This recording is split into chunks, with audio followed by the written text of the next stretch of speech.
بقول لكم ايه، بدل ما تشتريه تعالي اعمليه، سهل جدا وبسيط ولذيذ وسريع وكمان موفر جدا. نسمي الله ونصلي على الحبيب وندخل نشوف هنعمل ايه. جبت كده معلقتين كبار من النشا، لو المعلقتين مش مليانين نحط معلقتين ونص، عليهم كوبايه ميه، هقلبهم كده واحطهم على النار مع التقليب المستمر لحد ما بقت قطعه كده متماسكه.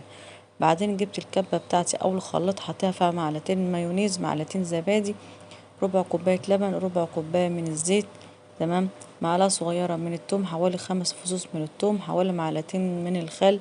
وهضرب كل ده مع بعض الأول. بعد ما بخلطهم كده بروح جاية منزلة بقى النشا بتاعنا اللي احنا عملناه في قلب المية، بس أهم حاجة يكون بارد معانا. وهضربها برضو كمان ضربة كده ولا ضربتين، اخلطهم مع بعض لحد ما كله يتماسك معانا ويختلط معانا. وكده خلاص التومية خلاص اتعملت معانا، وأسهل أنواع التومية عملناه. متنسوش لايك واشتراك. سلام عليكم.